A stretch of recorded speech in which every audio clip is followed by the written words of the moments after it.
సౌలుని దేవుడు బెన్యామీను గోత్రములో నుండి కీషు కుమారుడైన సౌలుని, ఒక సామాన్యుడిగా ఉన్న సౌలుని దేవుడు ఏర్పాటు చేసుకొని గొప్పవాడిని చేశాడు దేవుడు. సౌలు గొప్పవాడయ్యాడు, రాజు అయ్యాడు. సౌలు నెత్తి మీద అభిషేకం ఉంది. ఇట్లాంటి గొప్ప స్థితిలోకి దేవుడు ఎన్నుకొని నడిపించిన ఈ సౌలు దేవుని ఆజ్ఞలు పాటించటం మానేశాడు. ఎదిగిన తర్వాత, బలపడిన తర్వాత, స్థిరపడిన తర్వాత, ఆత్మీయ జీవితంలో దేవుడిచ్చిన ఆధిక్యతలో గొప్పవాడైన తర్వాత అతడు దేవుణ్ణి క్రమేణా పక్కకు పెట్టేయటం చేయటం ప్రారంభించాడు. మొదటి తప్పు, సౌలు యొక్క మొదటి తప్పు ఏం చేశాడు? సేవకుడు అర్పించవలసిన బలి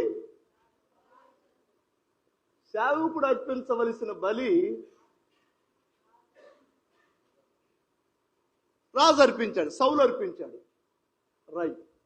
రెండవ తప్పు, శపించబడిన వాటిని కాల్చివేయమంటే దేవుని ఆజ్ఞ మాటని పక్కన పెట్టేసి శపించబడిన వాటిని తీసుకొచ్చుకొని ఇంటి ముందు కట్టేసుకున్నాడు.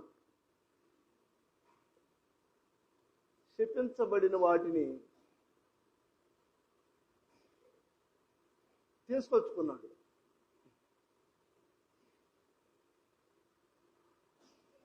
సౌలు యొక్క మూడవ తప్పు, దావీదు మీద సౌలు విషపు చూపు నిలిపాడు.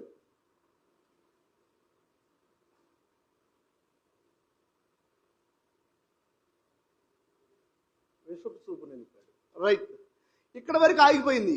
అంటే ఈ దావీదు బాల్యకాలంలోనే దేవునికి ఇష్టడుగా ఉండి దేవుని చిత్తానుసారంగా పెరుగుతున్న క్రమంలో 6 మూరల జానడు గొలియాతుని దావీదు చంపగా, అంటే ఇశ్రాయేలీయులకి శత్రువైనటువంటి ఆజానుబాహుడుగా ఉన్న గొలియాతుని ఇశ్రాయేలీయులు వాడిని ఎదుర్కోవటానికి దమ్ము చాలకపోతే ఒక బాలుడైన దావీదు వచ్చి ఇశ్రాయేలీయుల పక్షాన ఆ గొలియాతుని ఓడించి ఇశ్రాయేలీయులకి రక్షణ కలగజేశాడు. దేవునికి స్తోత్రం.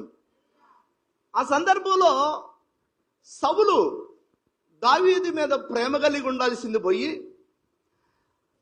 ఆ గ్రామంలో, ఆ ఇశ్రాయేలీయుల ప్రజలలో, ఆ పట్టణాలలో కొంతమంది స్త్రీలు ఈ గొలియాతును చంపిన తర్వాత దావీదుని, సౌలుని ఎదుర్కోవటానికి వచ్చి వాళ్ళట దావీదుకేమో 10,000 జైలు, సౌలుకేమో 1000 జైలు అన్నారట. రాజుకేమో 1000 జైలు, దావీదుకేమో 10,000 జైలు అని అనగా సౌలుకి వెంటనే నేనేమో 1000 జైలుకు అర్హుడినా, దావీదేమో 10,000 జైలుకు అర్హుడా అని దావీదు మీద సౌలు విషపు చూపు నిలిపాడు. దావీదు మీద సౌలు అసూయపడ్డాడు. దావీదు మీద సౌలు ఈర్ష్యపడ్డాడు. దావీదు మీద పగబెట్టుకున్నాడు సౌలు. ఈనాటి దినాలలో మీకు గిట్టన వారి మీద గిట్టకపోతే మౌనంగా ఉండండి, కానీ పగబెట్టుకోవటం అది మహాప్రమాదం. ఈర్ష్యపడటం అది మహాప్రమాదం. ఎవరికైనా మీకు గిట్టన వారు వాళ్ళకి మేలు జరిగితే, మీకు గిట్టన వారు అభివృద్ధి అవుతుంటే పొరపాటున అసూయపడొద్దు. అది దేవుని చిత్తమేమో అనుకోవాలి. కానీ మనకి గిట్టన వారు అభివృద్ధి అవుతున్నా, వాళ్ళకి గొప్పవారు అవుతున్నా పొరపాటున అసూయపడొద్దు, ఈర్ష్యపడొద్దు. సౌలు అదే చేశాడు దావీదు మీద. ఒక మంచివాడైన దావీదు మీద, దేవునికి ఇష్టానుసారమైన దావీదు మీద, దేవునికి అనుకూలుడైన దావీదు మీద, ఒక మంచివాడి మీద సౌలు విషపు చూపు నిలిపాడు. అంటే ఈర్ష్యపడ్డాడు. ఆ ఈర్ష్యపడిన భాగంలోనే సుమారుగా దావీదు ఎన్ని చోట్లకు పారిపోయాడు? సౌలుకు భయపడి 16 స్థలాలకు పారిపోయాడు. మొత్తం చెప్పాను నేను, ఎక్కడెక్కడికి పారిపోయాడు చెప్పాను. పోయిన ఆదివారం అసలు వరుసకు వచ్చేసాను నేను. 16 స్థలాలకు పారిపోయాడు. మొదటగా సేవకుడి దగ్గరకు పారిపోయాడు, ఆ తర్వాత యోనాతాను దగ్గరకు పారిపోయాడు, ఆ తర్వాత అహీమెలెకు అనే సేవకుడి దగ్గరకు పారిపోయాడు. అక్కడి నుంచి గాతు పట్టణం వెళ్ళాడు. అక్కడి నుంచి ఏ గుహ? అదుల్లాము గుహ దగ్గరకు పారిపోయాడు. ఇలా మనం చెప్పుకుంటూ పోతే చాలా చెప్పాను. ఇట్లా 16 స్థలాలకు పారిపోయాడు. అంటే ఈ మూడో తప్పులో భాగంగా 16 స్థలాలకు దావీదు పారిపోయాడు. ప్రియులారా, ఆ తర్వాత దావీదును చంపే క్రమంలో సౌలు రాజు 85 మంది సేవకులని రాజు చంపేశాడు. ఎవరి మీద కక్షతో? దావీదు మీద కక్షతో సేవకులను కూడా 85 మందిని చంపేశాడు సౌలు రాజు. ఇది భయంకరమైన నష్టాన్ని సౌలు కుటుంబం మీదకి తీసుకొచ్చింది. ఇవి 3 తప్పుల గురించి నేను నిన్నటి వరకు చెప్పుకొచ్చాను. ఈరోజు సౌలు యొక్క 4వ తప్పు ఏంటి అని అంటే, మంత్రగత్తె దగ్గర విచారణ చేశాడు.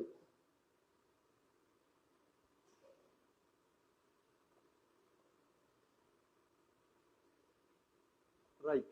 ఎవరి దగ్గర విచారణ చేశాడు? మంత్రగత్తె దగ్గర విచారణ చేశాడు సౌలు రాజు. ప్రియులారా, ఆ మాటని నేను మరోసారి చదివిస్తాను చూడండి.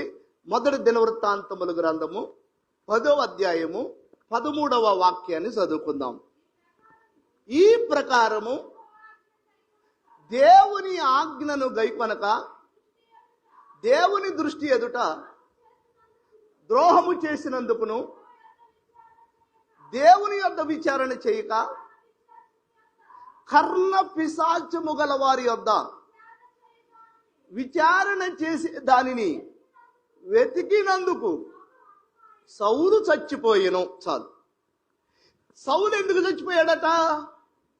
మంత్రగత్తె దగ్గర విచారణ చేయటం వలన దేవుడు సౌలుని మరణానికి అప్పగించాడట. ప్రభునందు ప్రియులరా, మనకు తెలుసో తెలియకో మనం చాలా సందర్భాల్లో సోదిగళ్ళ దగ్గర విచారణ చేసిన సందర్భాలు ఉన్నాయి. క్రైస్తవులు అనబడిన వారే చిలకపస్తుయుడి దగ్గర వాళ్ళ సమస్య గురించి విచారణ చేసిన వాళ్ళు ఉన్నారు. క్రైస్తవులు అనబడిన వారే. ఇంట్లో ఇబ్బందులు రావచ్చు, కుటుంబంలో కష్టాలు రావచ్చు, ఇంట్లో పరిస్థితులు ఒకవేళ తారుమారు అవ్వచ్చు. అయినా మనం మాత్రం అవసరమైతే 2 రోజులు ఉపవాసం ఉండి, అవసరమైతే 4 రోజులు ఉపవాస ప్రార్థన ఏర్పాటు చేసుకొని, మీకు బలం చాలకపోతే మీతో పాటు సేవకులను కూడా ఉపవాసం ఉండమని కోరుకొని బ్రతిమలాడుకొని మీకు వచ్చిన సమస్య కొరకు దేవుని దగ్గర విచారణ చేయాలి. కానీ పొర్రపాటున దయ్యం దగ్గర విచారణ చేస్తే, పొర్రపాటున సోదిగాడి దగ్గర విచారణ చేస్తే, ఇంకెవరి దగ్గర విచారణ చేస్తే అది మరణానికి తీసుకెళ్ళిద్దట. ఇప్పుడు సౌలు ఎక్కడ విచారణ చేశాడు? సలోమక మంత్రగత్తె దగ్గర విచారణ చేశాడు. వాస్తవానికి ఒక అభిషేకించబడినటువంటి సౌలు ఎందుకు మంత్రగత్తె దగ్గర విచారణ చేయాల్సి వచ్చింది? దేవుని దగ్గర విచారణ చేయవలసినటువంటి సౌలు ఒక మాంత్రికురాలు దగ్గరకు వెళ్ళి, కర్ణ పిశాచ తంత్రములు కలిగినటువంటి స్త్రీ దగ్గరకు వెళ్ళి, నా పరిస్థితి ఏంటి అని అక్కడికి వెళ్ళి విచారణ చేయాల్సిన పని ఏంటి అని అంటే, స్టోరీ చెప్తాను వినండి. ఇప్పుడు దావీదు ఎక్కడున్నాడు? అసలు ఆ విషయం చెప్పండి. దావీదు ఎక్కడున్నాడు? సిక్లగు అనే ఊళ్ళో ఉన్నాడు. అదేగా 16వ స్థలం. సిక్లగు అనే ఊర్లో ఉన్నాడు దావీదు సిక్లగు అనే ఊర్లో ఉన్నాడు. ఈ లోపల ఇశ్రాయేలీల దేశం మీదకి ఫిలిస్తీయుల యొక్క 5 పట్టణాల యొక్క సర్దారులు. ఫిలిస్తీయుల యొక్క పట్టణాలన్నీ 5: గాతు, గాజా, ఎక్రోను, అష్కెలోను, అష్టోదు. ఈ 5 పట్టణాల యొక్క ఫిలిస్తీయుల యొక్క సర్దారులు ఇశ్రాయేలీల మీద యుద్ధానికి వచ్చారు. ఇశ్రాయేలీల దేశం మీద యుద్ధానికి రాగా సౌలుకి వెంటనే ఆ 5 యొక్క సర్దారులు కొన్ని లక్షల మంది సైన్యాన్ని వెంట పెట్టుకొని ఇజ్రాయేల్ దేశాన్ని దోచుకోవటానికి రాగా, అప్పుడు సౌలు దేవుడి దగ్గర ప్రార్థన చేశాడు. అయ్యా, శత్రువులు వచ్చారు, మా దేశాన్ని దోచుకోవటానికి వచ్చారు, మా దేశంలో ఉన్న ప్రజలని, నీ ప్రజల్ని చంపేయటానికి వచ్చారు. ఏం చేయాలి ప్రభువా? ఏంటయ్యా, ఈ శత్రువుల మీద నేను యుద్ధంలో గెలుస్తానా, ఓడిపోతానా? ఈ శత్రువులు నేను ఎదిరించగలుగుతానా, ఎదిరించలేనా అని సౌలు దేవుడి దగ్గర ప్రార్థన చేశాడు, విచారణ చేశాడు. చేస్తే సౌలు చేసిన ఈ తప్పులన్నిటిని బట్టి దేవుడు స్వప్నము ద్వారా కానీ, కళ ద్వారా కానీ, దర్శనము ద్వారా కానీ, స్వరము ద్వారా కానీ, సేవకుడి ద్వారా కానీ ఏ జవాబు ఇవ్వలేదు. ఎవరికి? సౌలుకి. సౌలు భయంకరంగా దేవుని ఆజ్ఞలు మీరిపోయి స్వబుద్ధిని ఆధారం చేసుకొని దేవుని చిత్తాన్ని పక్కన పెట్టి తనకిష్టం వచ్చినట్టుగా మూర్ఖత్వంగా ముందుకెళ్తున్న సౌలుకి ఇప్పుడు ప్రమాదం ఎదురైంది. శత్రువులు వచ్చి దేశం మీద పడిపోయారు. శత్రువుల్ని ఎదిరించడానికి నాకు దమ్ముందా, ధైర్యం ఉందా, నేను ఎదిరించగలనా అనే ఆలోచనలో పడిపోయాడు. ఆ ఆలోచనలో భాగంగా సౌలు దేవుడి దగ్గర అడిగాడు, అయ్యా ఇలా నేను ఎదిరించగలుగుతానా, ఎదిరించలేనా అని దేవుడి దగ్గర అడిగితే దేవుడు సమాధానం ఇవ్వాల.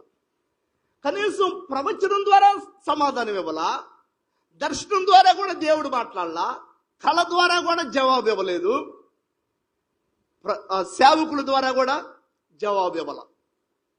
ఆ సమయంలో సౌలుకి ఏం చేయాలో అర్థం కాక, దేవుడు నాతో మాట్లాడట్లేదు, దేవుడు నేను ఎంత ప్రార్థన చేసినా నాకు జవాబు ఇవ్వట్లేదు గనుక ఎక్కడికి వెళ్దాం అనుకున్నాడు. అప్పుడు తన దగ్గర పని మనుషులనిద్దరిని పిలిచి, అబ్బాయి నా దేవుడు నాతో మాట్లాడట్లా, సమస్య వచ్చింది, శత్రువులు వచ్చారు, వాళ్ళని జయించడానికి నేను వెళ్ళొచ్చో వెళ్ళకూడదో, గెలుస్తానో గెలవనో అని దేవుడిని అడిగితే నా దేవుడు నాతో మాట్లాడట్లా, దేవుడు మాట్లాడట్లేదు కనుక దయ్యం దగ్గర కన్నా వెళ్ళి విచారణ చేద్దాం అని తన పని మనుషులను పిలిచి, ఈ దేశంలో మంత్రగత్తె ఎవరైనా ఉన్నారేమో వెతికి తెలుసుకొని రండి, అక్కడికి వెళ్ళి నేను విచారణ చేస్తా అని చెప్పేసి ఆ పని వాళ్ళని పంపిస్తే ఆ పని వాళ్ళకి ఎందోరులో ఒక మంత్రగత్తె దొరికింది.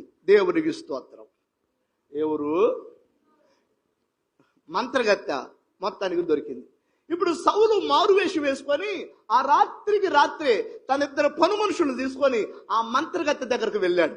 మంత్రగత్తె దగ్గరకు వెళితే మంత్రగత్తె అనుకుంది వచ్చిన వ్యక్తి సౌలు అనుకోలా, వచ్చిన వ్యక్తి వేరే వ్యక్తి అనుకొని, అయ్యా ఈ దేశంలో మాంత్రికుల దగ్గర విచారణ చేయకూడదని తెలుసు కదా, కనుక నేను విచారణ చేయను అని అన్నది ఆమె.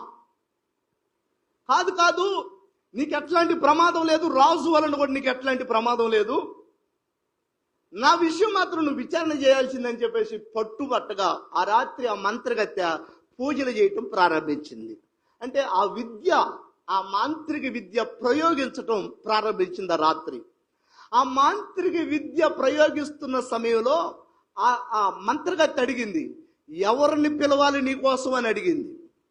అప్పుడు ఈ సౌలు అంటాడు, ఈ రాజు అంటాడు, ఎవరిని కాదు నా కొరకు సమూయేలుని పిలవాలి అంటాడు. సమూయేలు ఉన్నాడా లేడా? సమూయేలు అప్పటికే చనిపోయాడు కదా. సమూయేలుని పిలవమని చెప్పేసి సౌలు మంత్రగత్తెని అడిగాడు. అడగ మంత్రగత్తె సమూయేలుని పిలవటానికి మంత్రగత్తె పిలిస్తే సమూయేలు వస్తాడా రాడా? అది చెప్పండి. ప్రియులారా, ఆశ్చర్యం ఏంటి అని అంటే మంత్రగత్తెతో ఆ మాట అన్నాడో లేడో వెంటనే జరిగిన విషయం ఏంటి అని అంటే దేవుడే కలగ చేసుకుని ఆ సమయంలో కింద భూమి కింద ఉన్నటువంటి నెమ్మది కలిగిన స్థలములో బేదలాజరు ఉన్నాడు చూసారా, అబ్రహాం ఉన్నాడు చూసారా, ఆ నెమ్మది కలిగిన స్థలములో ఉన్నటువంటి సమూయేలు గారు దేవుడు ఆజ్ఞాపించగా, మంత్రగత్తె ఆజ్ఞాపించగా కాదు, దేవుడు ఆజ్ఞాపించగా ఆ భూమి కింద ఉన్నటువంటి సమూయేలు అమాంతంగా పైకి వచ్చాడు. దేవునికి స్తోత్రం. నేనేమంటానంటే చచ్చిపోయిన వాళ్ళు పైకి వస్తారా రానా? ఒక్క దేవుడు ఆజ్ఞాపిస్తేనే వస్తారు. దేవుడికి స్తోత్రం.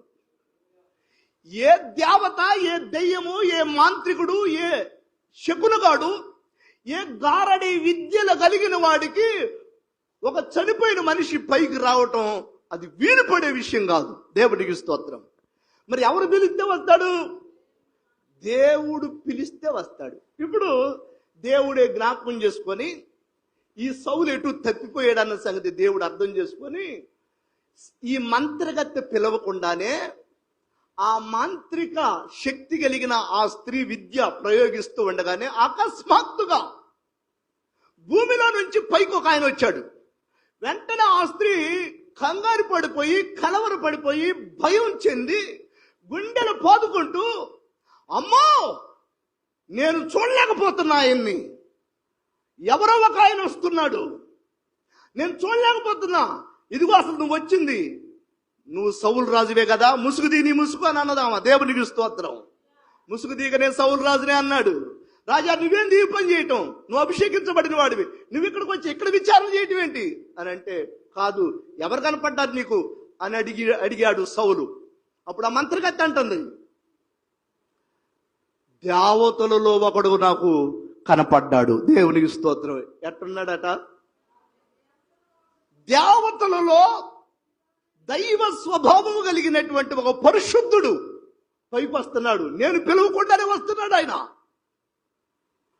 ఆ పరిశుద్ధుడు నాకు కనపడ్డాడు, అందుకే నాకు భయం అయింది. దేవునికి స్తోత్రం. ఇప్పుడు ఎవరికి భయం అయింది? మంత్రగతికి భయం అయిపోయింది, అడలెత్తిపోయింది, గుండెలు బాదుకుంది. అమ్మో, పరిశుద్ధుడు ఒక ఆయన పైకి వస్తున్నాడు. అప్పుడు సౌలు అన్నాడు, ఆ పరిశుద్ధుడు ఆ దేవత వలె ఉన్న వ్యక్తి ఎలా ఉన్నాడు చెప్పు అన్నాడు. ఆ దేవత వలె ఉన్న వ్యక్తి ఒక ముసలివాడు, అతను ఒక దుప్పటి కప్పుకొని ఉన్నాడు అని అనగా, అతడు సమూయేలే అని నిశ్చయించుకున్నాడు సౌలు. ప్రియులారా, ఇప్పుడు ఎవరు పైకి వచ్చారు? సమూయేలు పైకి వచ్చాడు, సేవకుడు పైకి వచ్చాడండి. పైకి వచ్చి ఇప్పుడు సమూయేలు అంటున్నాడు సౌలును చూసి. సమూయేలు ఆత్మ సౌలును చూసి అంటున్నాడు ఏమని అంటే, యెహోవా నిన్ను ఎడబాసి ఉండగా ఎందుకు ఇక్కడికి వచ్చావు? ఇక్కడికి వచ్చి విచారణ చేసిన పని ఏంటి అని అంటే, సౌలు అంటున్నాడు, ఏమి లేదు, నాతో దర్శనం ద్వారా కానీ, కళ ద్వారా కానీ, స్వప్నం ద్వారా కానీ, ఒక సేవకుడు ద్వారా కానీ దేవుడు నాతో మాట్లాడలేదు. శత్రువులేమో వచ్చి కూర్చున్నారు దేశం మీదకి. నేను వాళ్ళ మీదకి యుద్ధానికి పోవాలంటే అసలు దేవుడు నాకు తోడుగా ఉన్నాడో లేదో నాకు తెలియట్లా. దేవుడి దగ్గర నుంచి ఏ సమాచారం నాకు తెలియట్లా. అందుకే మంత్రగత్తె దగ్గరకు వచ్చా నేను అని అన్నాడండి సౌలు. అనగా వెంటనే సమూయేలు అంటున్నాడు, యెహోవా నిన్ను ఎడబాసి ఉండగా, దేవుడే నీకు పగవాడై ఉండగా, దేవుడే నీకు శత్రువు అయి ఉండగా ఇక్కడికి వచ్చి విచారణ చేయటం వలన నీకు ప్రయోజనం లేదు. దేవునికి స్తోత్రం.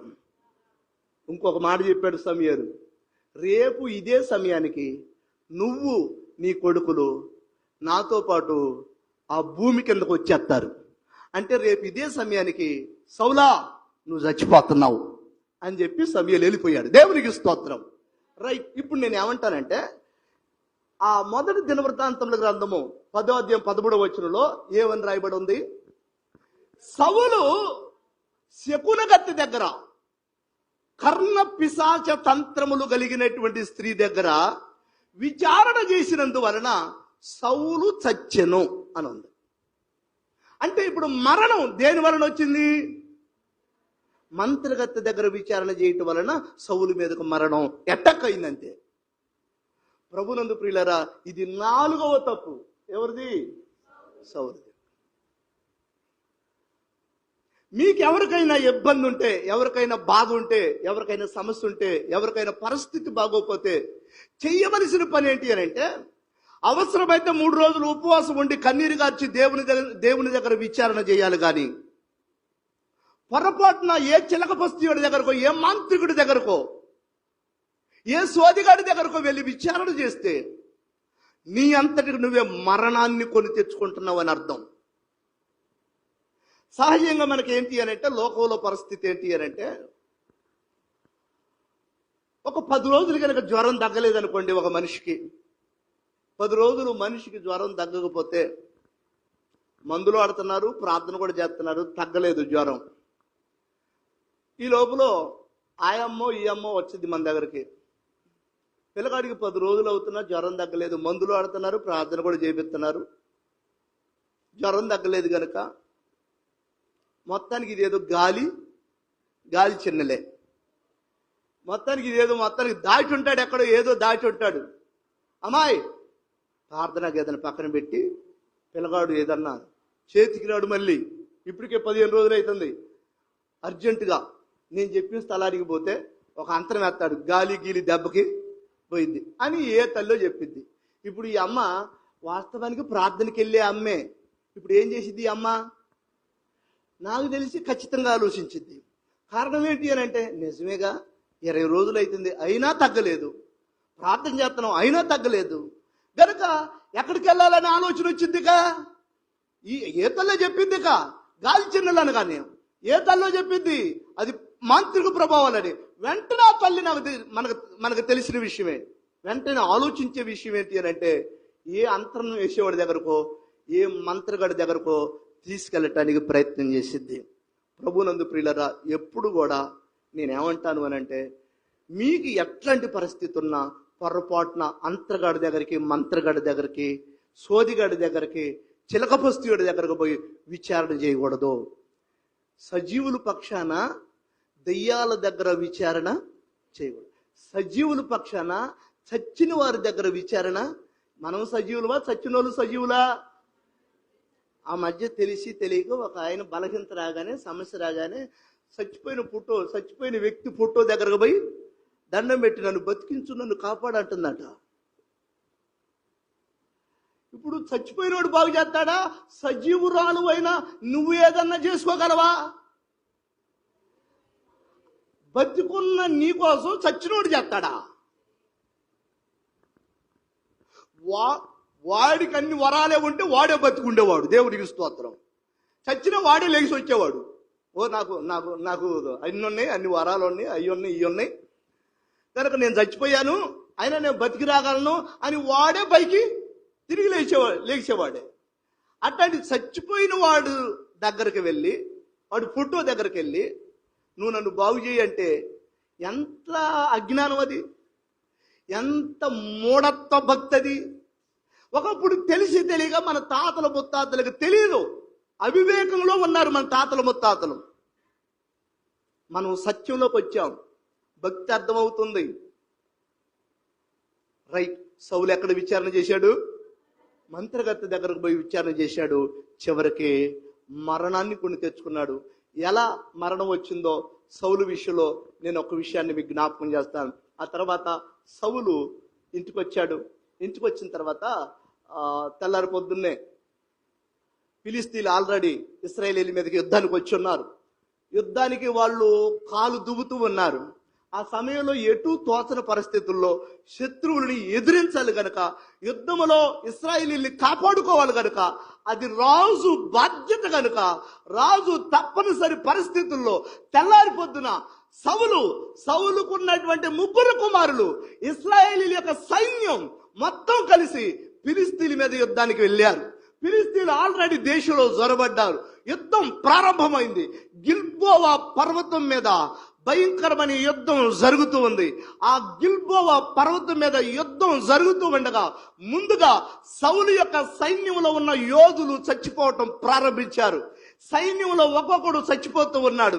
శత్రువులు ఎదుట ఇశ్రాయేలీలు నిలవలేకపోతున్నారు. ఆ గిల్బోవా పర్వతం మీద ఒక్కొక్కడు చచ్చిపోతూ ఉండగా ఆ తర్వాత సౌలు కుమారులైన పెద్ద కుమారుడు యోనాతాను అకస్మాత్తుగా ఆ పర్వతం మీద శత్రువుల చేతిలో చచ్చిపోయాడు. యోనాతాను చనిపోగా సౌలు యొక్క ఇంకా 2 కుమారులు ఉన్నారు. వాళ్ళు కూడా అదే సమయంలో యోనాతానుతో పాటు చనిపోయారు. ఆ తర్వాత అంబులు వేయి వారి కంటిలో సౌలు పడ్డాడు. సౌలు గిల్బోవా పర్వతం మీద అంబులు బాణాలు వేస్తున్న వారి కంటిలో పడ్డాడు. వెంటనే వాళ్ళు ఇది ఇతను సౌలే అని తెలుసుకొని బాణం వెంబడి బాణం సౌలు మీద వదులుతూ ఉండగా, యుద్ధం బేపత్సంగా జరుగుతూ ఉండగా, ఆ శత్రువులు బలముగా వారి అస్త్రాలు సంధిస్తూ ఉండగా, ఒక్కొక్క బాణం ఈ యొక్క సౌలు యొక్క గుండెల్లో దూసుకుపోతూ ఉండగా ఆ గాయముల చేత కొట్టబడి మూర్ఛొచ్చి పడిపోయాడు సౌలు. ఇశ్రాయేలీలు శత్రువులు ఎదుటి నిలవలేక చచ్చిపోతున్నారు, ఓడిపోతున్నారు. ఆల్రెడీ సౌలు కుమారులు కూడా చచ్చిపోయారు. సౌలుకున్న 3 కుమారులు చచ్చిపోయారు. సౌలు కూడా చనిపోయే పరిస్థితిలోకి దిగజారిపోయి కింద పడిపోయాడు. అప్పుడు సౌలు అంటున్నాడు, తన ఆయుధములు మోసేటువంటి ఒక వ్యక్తిని పిలిచి, అరే అబ్బాయి, నేను కొర ప్రాణంలో ఉన్నాను, చావు బ్రతుకుల్లో ఉన్నాను, ఆల్రెడీ చచ్చిపోబోతున్నాను, ఇక గాయాలు ఎక్కువైపోయినాయి గనక ఆ శత్రువుల చేతులు నేను చావకూడదు, ఆ ఫిలిస్తీన్ల చేతిలో సున్నతి లేని ఫిలిస్తీన్ల చేతిలో నేను చావకూడదు. అరే ఆయుధములు మోసే పనివాడా, నీ ఆయుధాలలో ఒక ఆయుధం తీసి ఎటు నేను చచ్చిపోతాను, నువ్వు వెనక ముందు ఆలోచించుకుని నన్ను ఒక పోటు పొడిచేయి, శత్రువు చేతిలో మాత్రం నేను చావకూడదు, వాడు సున్నత లేని వాడి చేతిలో నేను చావకూడదు, నువ్వు నన్ను పొడిచేయి అని ఆయుధాలు మోసేవాడితో సౌలు మాట్లాడాడు కొర ప్రాణంలో ఉండి. అప్పుడు ఆయుధాలు మోసేవాడికి ధైర్యం చాలా, అమ్మో అభిషేకించబడిన వాడి మీద నేను చేయకూడదు కదా అని ధైర్యం చాలక నిలబడి ఎటు తోచక సందిగ్ధంగా ఉన్నాడు ఆయుధాలు మోసేవాడు. ఇంతలోకి సౌలు ఆయుధాలు మోసేవాడు ఎటు నన్ను చంపట్లేదని, సావు బ్రతుకుల్లో ఉన్న నేను వాడి చేతిలో చావకూడదని సౌలే తన కత్తిని తీసుకొని తన కత్తితో తనే పొడుచుకొని చచ్చిపోయాడు. ప్రియులారా, ఒకే రోజు శత్రువుల చేతిలో సౌలు కొడుకులైన 3 ఇశ్రాయేలీ సైన్యంలో ఉన్న అనేక మంది మనుషులు ఒకే రోజు చచ్చిపోయారు. ఆ తర్వాత తెల్లారి పొద్దున సౌలు చనిపోయిన తర్వాత ఇశ్రాయేలీలు ఓడిపోయారు. ఫిలిస్తీన్లు ఇశ్రాయేలీ దేశాన్ని హస్తగతం చేసుకున్నారు. ఆ సమయంలో ఫిలిస్తీన్లు పొద్దున్నే ఆ గిల్బో పర్వతం మీద యుద్ధం జరిగింది కదా, ఏమైనా నగలు నట్ర ఇంకేమైనా విలువైన వస్తువులు ఏమైనా దొరుకుతాయేమోనని ఫిలిస్తీన్లు ఆ గిల్బో పర్వతం అంతా దోలాడుతున్నారు. వచ్చి ఆ పర్వతం దోలాడుతూ ఉండగా ఆ పర్వతం మీద సౌలు డెడ్ బాడీ కనపడదు. వాళ్ళకి రాజు యొక్క డెడ్ బాడీ కనపడింది.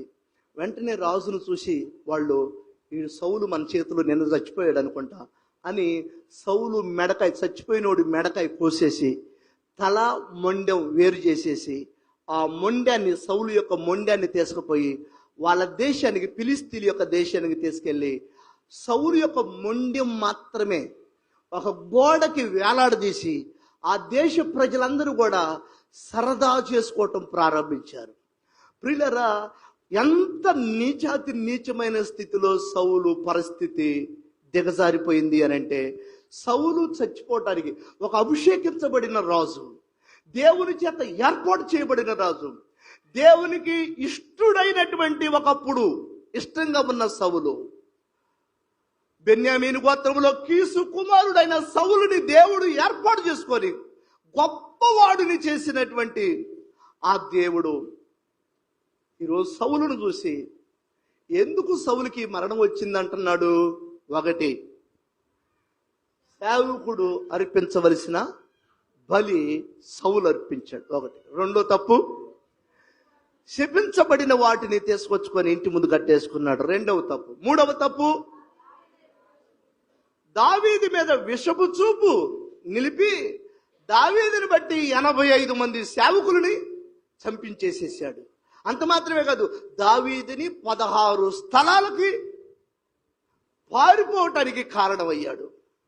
16 స్థలాలకి వెతికి చంపటానికి ప్రయత్నించాడు సౌలు. చివరికి దురాత్మ పట్టిన వాడైపోయాడు. దేవుని ఆత్మ కలిగిన సౌలు దురాత్మ పట్టడానికి కారణమయ్యాడు. ఆ తర్వాత మనం గమనించినట్టయితే సౌలు దేవుడు మాట్లాడకపోగా దయ్యం దగ్గరికి వెళ్ళి, మాంత్రికురాలు దగ్గరికి వెళ్ళి విచారణ చేశాడు. చివరికి సౌలు మీదకి మరణం పొంచుకొచ్చింది. ఎంత భయంకరమైన శాపం సౌలు కుటుంబం మీద దిగింది అని అంటే, సౌలు తర్వాత మరలా సౌలు స్థానములో రాజుగా పరిపాలించడానికి ఇంకెవరూ లేకుండా సౌలు కుటుంబీకులందరూ ఒకే రోజు చచ్చిపోయారు. ప్రియులరా, దేవుని పిల్లలమైనటువంటి మనము దేవుని ఆజ్ఞలు తప్పిపోవటం ఎంత ప్రమాదమో, దేవునిని పక్కన పెట్టడం ఎంత ప్రమాదమో, ఇంకొకరి మీద ఈర్ష్యపడి అసూయ పెట్టుకొని పగబెట్టుకోవటం ఎంత ప్రమాదమో, మాంత్రికుల దగ్గరకు వెళ్ళి విచారణ చేయటం, సోదిగాళ్ళ దగ్గరకు వెళ్ళి విచారణ చేయటం ఎంత ప్రమాదమో. సౌలు పొరపాట్లు చేశాడు. చివరికి కుటుంబం మీదకి మరణాన్ని తెచ్చిపెట్టుకున్నాడు. అయితే విషయం ఏంటి అంటే, ఈ లోపల ఇప్పుడు దావీదు ఎక్కడున్నాడు?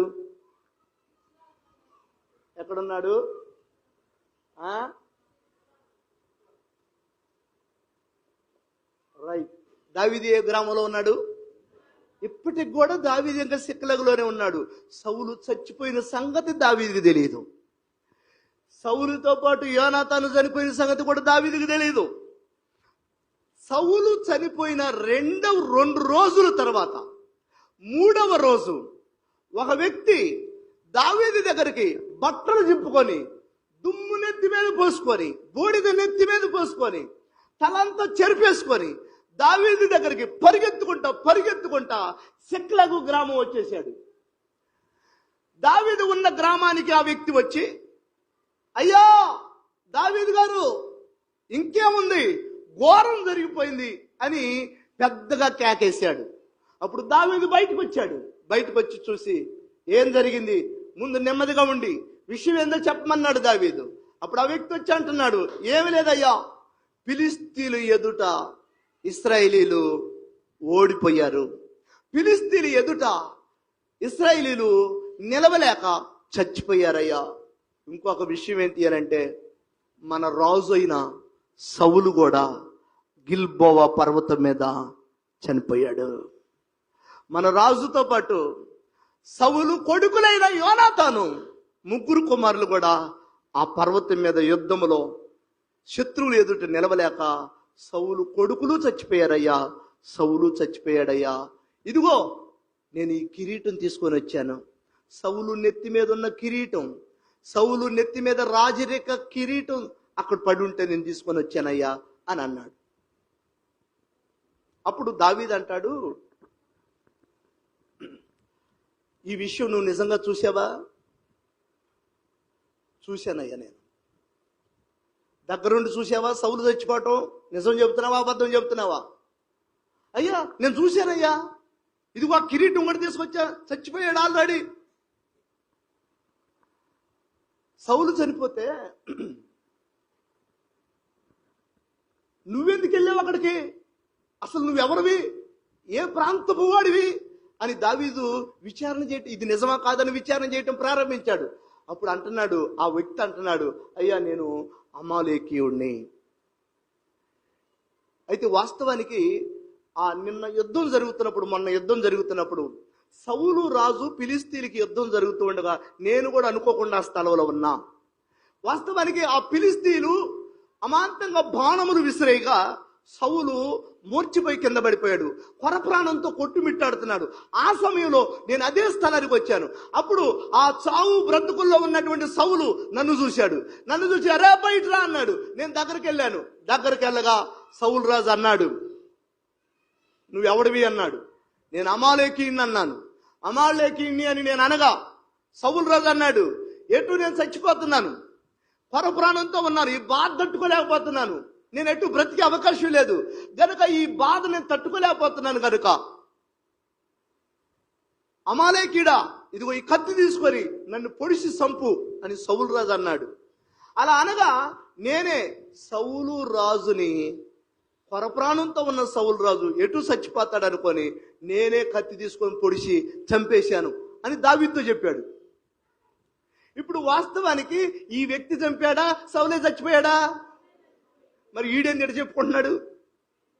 నేను చంపానని చెప్పుకుంటున్నాడు ఏంది ఈడు? ఎందుకని?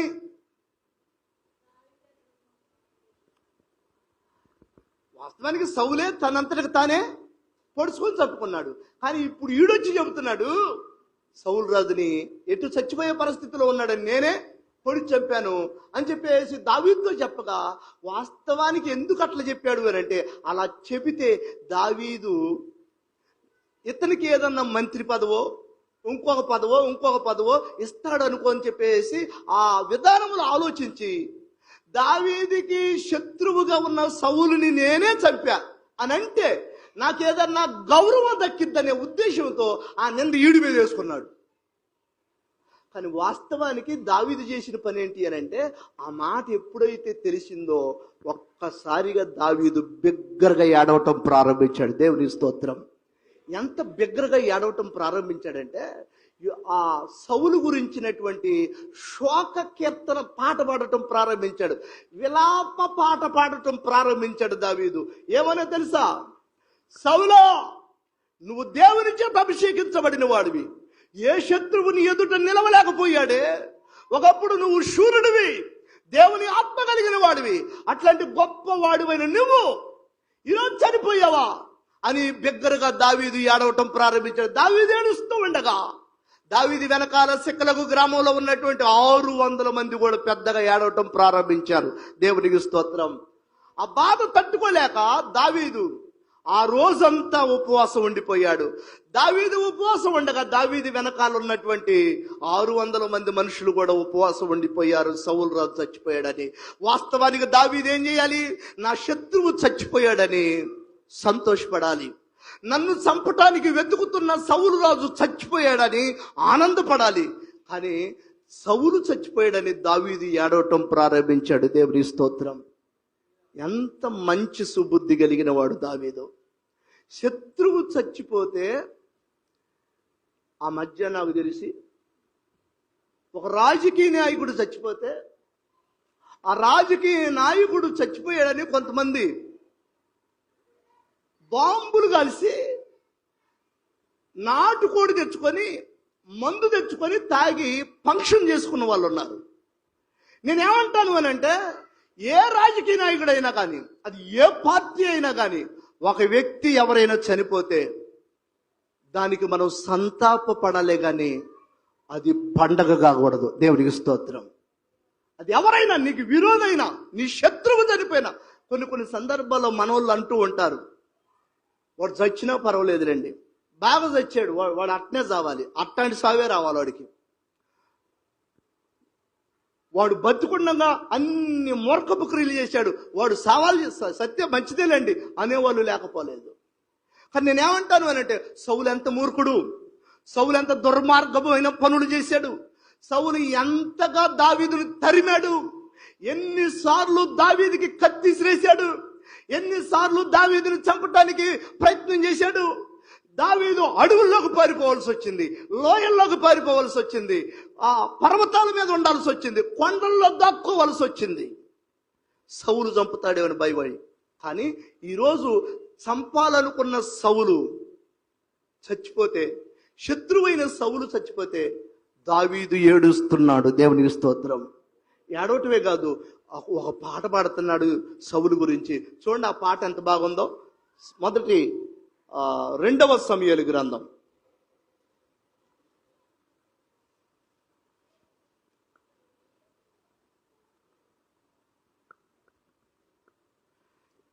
1వ సమూయేలు గ్రంథం 1వ అధ్యాయం 23వ వచనం. 2వ సమూయేలు గ్రంథం 1వ అధ్యాయము 23వ వచనం. సౌలును యోనాతానును తాను బ్రతుకునందు సరస్సులుగాను నెనరు గలవారుగాను ఉండిరి. తమ మరణమందైనను వారు ఒకరినొకరు ఎడబాసిన వారు కారు. వారు పక్షిరాజుల కంటే వడిగలవారు, సింహముల కంటే బలమైన వారు. ఇశ్రాయేలు కుమార్తెలారా, సౌలును గూర్చి ఏడువుడి. చాలు అబ్బా, దావీదు ఏడుస్తున్నాడండి సౌలు చచ్చిపోయాడని. ఏమంటున్నాడు తెలుసా? సౌలా, నువ్వు ఇశ్రాయేలీలకి సరస్సుగా ఉన్నావు, అంటే నీళ్ళ ఓటగా ఉన్నావు నువ్వు. ఇశ్రాయేలీలకి నెనరుగా ఉన్నావు నువ్వు గొప్పడివి. దేవుడు నిన్ను ప్రతిష్ఠించుకున్నాడు. నువ్వు ఇశ్రాయేలీల క్షేమం కోరుకున్నవాడివి, నువ్వు చనిపోయావా అని ఏడుస్తూ ఇంకో మాట అంటున్నాడు. మరణమందైనను యోనాతాను నువ్వు విడిపోలేదుగయ్యా. చివరికి చచ్చిపోయే సమయంలో కూడా యోనాతాను నువ్వు విడిపోకుండా చచ్చిపోయారే. తండ్రి కొడుకులు కలిసే చచ్చిపోయారా? చచ్చిపోయేటప్పుడు కూడా, అప్పుడు కూడా విడిపోలేదా మీరు అని యోనాతాను జ్ఞాపకం వచ్చి ఇంకొకరు ఏడుస్తున్నాడు.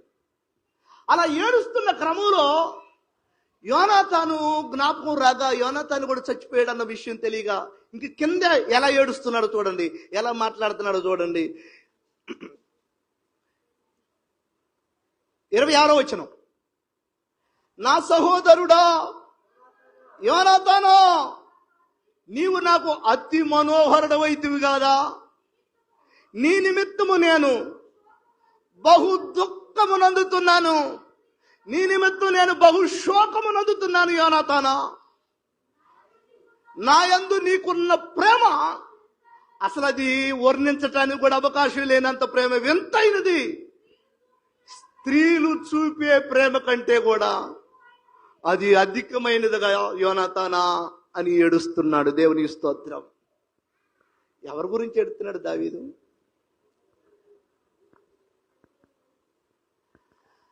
నిజంగా అందుకే దావీదుని దేవుడు హెచ్చించాడు. దేవునికి స్తోత్రం. దావీదుని దేవుడు ఉన్నతమైన స్థితిలో పెట్టడానికి కారణాలేవి? ఒక శత్రువు చచ్చిపోతే పండగ చేసుకోవాలి. ఒక శత్రువు చచ్చిపోతే, నాకు తెలిసి సౌలు రాజు చచ్చిపోతే ఎవరో రాజు పీడ ఇరిగిపోయింది, పీడ వదిలిపోయింది. రాజుగా ఉన్నంతకాలం ఉన్నాడు, నన్ను ఏదించాడు. ఈరోజు అతను చేసిన కీడుకి దేవుడు శిక్ష వేశాడు, బాగా జరిగింది అని సంతోషపడాల్సినటువంటి దావీదు ఏడుస్తున్నాడు. దేవుని స్తోత్రం. స్త్రీలు చూపించిన ప్రేమ కంటే అది అధికమైనదిగా యోనాతానా? అంత ప్రేమ చూపించాను నా పట్ల, అసలు వర్ణించలేనిది నీ ప్రేమ. నీ ప్రేమ వర్ణించటానికి అది నా వల్ల కావట్లేదు యోనాతానా అని సౌలును తలుచుకుంటూ, యోనాతానును తలుచుకుంటూ దావీదు ఏడవటం ప్రారంభించాడు. ఆ పాట పాడుతూ ఏడుస్తున్నారు. ఆ సమయంలో ప్రియులరా, ఒక రోజంతా దావీదు సౌలు నిమిత్తం, యోనాతాను నిమిత్తం, ఈ సౌలు కుటుంబీకుల నిమిత్తం ఏడుస్తూ ఉపవాసం ఉండిపోయాడు. ఆ తర్వాత జరిగిన విషయం ఏంటి అని అంటే, వీడు ఒకడు వచ్చాడుగా, ఏడాడు అమాలేకీయుడు ఒకడు వచ్చి నేనే సౌలుని చంపిందని అన్నాడు కదా. వాడి దగ్గరకు వచ్చి అంతా అయిపోయిన తర్వాత, ఎరా అభిషేకించబడిన సౌలు మీద చెయ్యటానికి నీకెన్ని గుండెలు రా? వాస్తవానికి చావు బతుకుల్లో ఉంటే ఉండొచ్చు, ఒక అభిషేకించబడినటువంటి సౌలు రాజు మీద నువ్వు చెయ్యటానికి ఎంత ధైర్యం రా నీకు? మళ్ళీ నా దగ్గరికే వచ్చి సౌలు రాజు నేనే చంపానని చెబుతావా? అయినా ఏం తీసుకొచ్చాడు? మళ్ళీ సౌలు నెత్తి మీద ఉన్న కిరీటం తీసుకొచ్చి దావీదుకి ఇచ్చాడు. అంటే అర్థం ఏంటి అని అంటే, సౌలు తర్వాత రాజు ఎవరు అవుతారని తెలిసిడికి దావీదు అవుతాడని తెలిసి ఆ కిరీటం తీసుకొచ్చి ఇచ్చాడు. కిరీటం తీసుకొచ్చి ఇస్తే దావీదే ఒకవేళ సంకనెక్కించుకుంటాడు అనుకున్నాడు వాడు. కానీ దావీదు మంచోడుగా, సుబుద్ధి కలిగిన వాడుగా, దైవ జ్ఞానం కలిగిన వాడుగా దావీదు ఏం చేశాడు అని అంటే, నీ నోటి మాటలను బట్టి నువ్వు దోషివి. ఇప్పుడు వాస్తవానికి ఏమని చెప్పాడు ఆ వ్యక్తి? నేనే సౌలును చంపానని చెప్పాడు. అప్పుడు దావీదు అంటున్నాడు, నీ నోటి మాటలకు నువ్వే ఉత్తరవాదివి, నువ్వే చంపానన్నావు కాబట్టి ఒక అభిషేకించబడిన వాడిని చంపి నిర్దోషిగా ఎంచబడిన వాడు ఎవడు లేడు. కనుక నీ నోటి మాటలకు నువ్వే ఉత్తరవాదివి, నువ్వు చేసిన తప్పుకు నువ్వు శిక్ష అనుభవించాలని చెప్పేసి వాడిని ఆ రోజు చంపేశారు. దేవుని స్తోత్రం. అనవసరంగా ఈడు బతికేది, ఈడు బతికితే పోయేదిగా. చెయ్యని తప్పుని మీదేసుకున్నాడు ఈడు. నాకు తెలిసి కూర కోసమో, ఉప్పు కోసమో, పప్పు కోసమో, ఎల్లిపాయ కోసమో, ఉల్లిగడ్డ కోసమో చెయ్యని తప్పుని మీదేసుకోబాకండి. దేవునికి స్తోత్రం. వాళ్ళ దగ్గర నుంచి మనం ఏదో అధికారాన్ని కోరుకోనో, వాళ్ళ దగ్గర నుంచి, ఇతరుల దగ్గర నుంచి మనం ఏదన్నా మేలు కోరుకోనో, ఒక్కోసారి లేని మాటను పుట్టించబాకండి ఎవరి మీద. ఇప్పుడు నీకు ఇష్టమైన వాడి గురించి నేను చెబితే, అంటే నీ శత్రువు గురించి నేను చెబితే, నీ శత్రువు గురించి నీకు విరోధంగా చెబితే నీకు ఎట్లుంటది? అర్థం కాలేదా మీకు? మీకు శత్రువులు ఉన్నారు, మీకు శత్రువులు ఉన్నటువంటి వారి గురించి వాడు ఇట్టంట అట్టంట అది ఇది అని చెప్పేసి నీకు వచ్చి చెప్పా. ఇప్పుడు మీకు ఎట్లుంటది? బాగా జరిగింది, అట్లనే జరగాలే అని చెప్పేసి పెరిగేసి అన్నం పెడతారు ఇక నీకు కదా. పెరిగేసి అన్నం పెట్టిద్ది. అప్పుడు నాకు తెలిసి ఏమో మళ్ళీ రెండోసారి కూడా చెప్పిద్ది, మూడోసారి కూడా చెప్పింది. ఎందుకు? రైట్. ఇప్పుడు ఈ వ్యక్తి కూడా అదే చేశాడు. ఈ అమాలేకీయుడు కూడా ఏం చేశాడంటే, దావీదుకి చెబితే దావీదు నన్ను భుజాల మీద ఎక్కించుకుంటాడు అనుకున్నాడు. కానీ దావీదు అట్టంటోడు కాదు. దేవునికి స్తోత్రం. దైవ చిత్తానుసారమైన మనసు కలిగినోడు. దేనికి పడితే దానికి పడిపోయాడు కాదు. ఆమేన్, హల్లెలూయా. దేనికి పడితే దానికి లోబడేవాడు కదా దావీదు. నాకు తెలిసి పౌలయ్య గారు కూడా అట్నే. దేవునికి స్తోత్రం, హల్లెలూయా. దావీదు ప్రియులరా, నాకు తెలిసి బంగారం తీసుకొచ్చి ఆడ పెట్టిన దాని వైపు కూడా చూడడు. దైవ చిత్తమే ఆయనకు కావాలి. అందుకే దేవుడు ఏం చేశాడు అని అంటే, ఆ తర్వాత దావీదు కుమారుడు అనిపించుకోవటానికి కూడా ఇష్టపడ్డాడు దేవుడు. యేసయ్య ఒకప్పుడు గుడ్డివాడు ఏమన్నాడు? దావీదు కుమారుడా నన్ను కరుణించు అని యేసయ్యని అడిగితే, నన్ను దావీదు కుమారుడు అంటావేంది అని అన్నాడా? దావీదు కుమారుడు అనిపించుకోవటానికి కూడా ఇష్టపడ్డాడు యేసయ్య. కారణం ఏంటి అని అంటే, దావీదు అంత మంచి లక్షణాలు కలిగిన వాడు. రైట్ ప్రియులరా, ఈ రోజుతో మనం గమనించినట్లయితే సౌలు రాజు చచ్చిపోయాడు. మొట్టమొదటి రాజు చరిత్ర అయిపోయింది. ఎన్ని రోజులైంది, ఎన్ని వారాలు అయిందో. ఇప్పటికీ ఇజ్రాయేలీల యొక్క దేశానికి మొట్టమొదటి రాజు అయిన సౌలు చరిత్ర ముగించబడింది. వచ్చే వారంలో మనం దావీదు చరిత్రలోకి వెళదాం. దావీదు ఎలా రాజు అయ్యాడో ఇప్పుడు స్టార్ట్ అయింది దావీదు చరిత్ర. ఇప్పుడు దాకా ఏం జరిగింది అని అంటే, సౌలు రాజుగా ఉన్న దినాల గురించి చెప్పుకున్నాం. రైట్, సౌలు పతనం అవటానికి 4 కారణాలు చెప్పాను. చకచక చెప్పండి త్వరగా. సౌలు పతనం అవటానికి సేవకుడు అర్పించవలసిన బలి రాజు అర్పించాడు, 1. రెండోది, శపించబడిన వాటిని తీసుకొచ్చి ఇంటి ముందు కట్టేసుకున్నాడు. 2, దావీదు మీద విషపు చూపు నిలిపి చివరికి 85 మంది అయ్యగారులను చంపేశాడు. దావీదు మీద కోపంతో 16 స్థలాలకి తరిమాడు. సరే, అదంతా చాలా స్టోరీ చెప్పాను, అది అయిపోయింది. 4వది, మంత్రగత్తె దగ్గరకు పోయి విచారణ చేశాడు. చివరికి సౌలు మీదకి, సౌలు కుటుంబీకులందరి మీదకి భయంకరమైన మరణం వచ్చింది.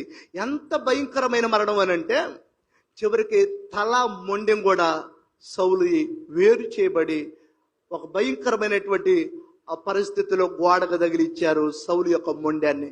ప్రియులరా, ఆ నీచమైనటువంటి చావుకి కారణమయ్యాడు సౌలు ఈ పొరపాట్లు బట్టి. కనుక దావీదు మాత్రం దేవుని కృపలో సౌలు ఎన్ని రకాలుగా తరిమినా, ఎన్ని రకాలుగా సౌలు చంపటానికి ప్రయత్నం చేసినా, సౌలు ఎన్ని రకాలుగా కక్ష కట్టినా, దావీదు మాత్రం సౌలుని ప్రేమించాడు. దేవుని స్తోత్రం. దావీదు మాత్రం సౌలుని క్షమించాడు. దావీదు మాత్రం సౌలుని ఇష్టపడ్డాడు. దావీదు మాత్రం సౌలు చచ్చిపోయాడని, బాగా చచ్చిపోయాడని సంకలు కొట్టుకోలేదు, కానీ సౌలు గురించి విపరీతమైన బాధపడ్డాడు. ఎంతగా బాధపడ్డాడంటే గుండెలు బాదుకుని ఉపవాసం ఉండి ఏడ్చాడు సౌలు చచ్చిపోయాడని. ప్రియులరా, ఎంత మంచి బుద్ధి కలిగిన వాడు సౌలు. అందుకే దేవుడు దావీదుని హెచ్చించాడు. సౌలేమో తన పాపాలను బట్టి, తన పొరపాట్లు బట్టి చచ్చిపోయాడు. సౌలు చరిత్ర ఈ రోజుతో మనం ముగించుకుంటున్నాం. వచ్చే ఆదివారం దావీదు యొక్క జీవిత చరిత్ర గురించి మనం నేర్చుకుంటాం. దేవుడి మాటలు మన వినికిడిలో దీవించునుగాక. ఆమేన్. చిన్న ప్రార్థన చేసుకుందాం.